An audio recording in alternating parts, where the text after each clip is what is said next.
All right, good morning. I'm coming to you from the state capitol. It's Friday morning, the end of week 3. We've had a fast and furious first 3 weeks, and I'd like to just give you an update of some of the things that are important that are happening on the Hill. We did talk about some of the emotional bills last week.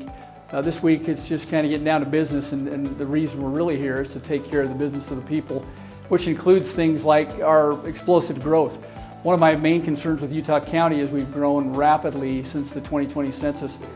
We comprise right now, Utah County, 39.6 of the population growth in the state, which means we're growing very rapidly. And if you live in the county, you know that that's true. You see it on the highways, you see it in the grocery stores.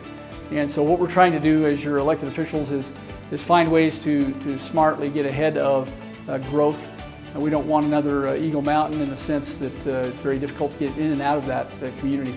And so we're looking at UDOT projects. As the chair of the Utah County Legislative Caucus, that has been my priority the last couple of weeks. We've met with UDOT. We have 9 of the top 20 UDOT projects prioritized. That's Utah County has 9 of those.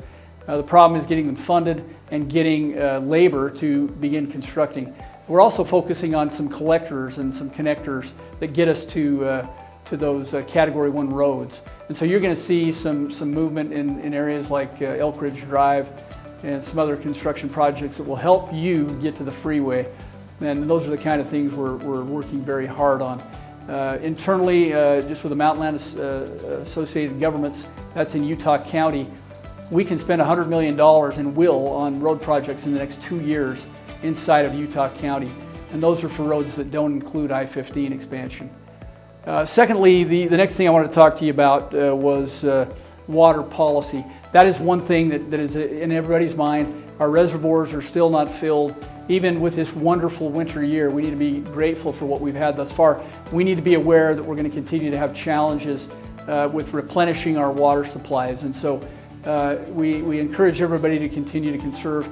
But also there are things that government is trying to do to make it better.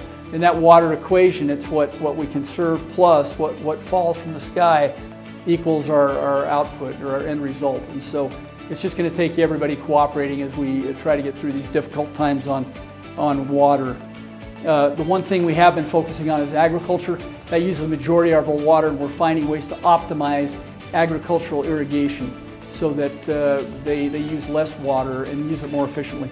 And then finally, the last thing I want to talk about is tax cuts. We're getting down and dirty into that. In the surveys that we sent out, the majority of you said you want an income tax cut, but we're also looking at things like raising the threshold on Social Security tax. Currently it's around $40,000 a year. If you make that, we're looking at raising that maybe to $80,000 a year so that you get more of your Social Security check. And there are other things still on the table like grocery tax. So we're going to continue to work hard for you. We care about your input, so please again keep sending that to me. I'm interested in what your thoughts and feelings are on these and other issues, and we'll try to get back to each one of you individually. With that, thank you and have a great week.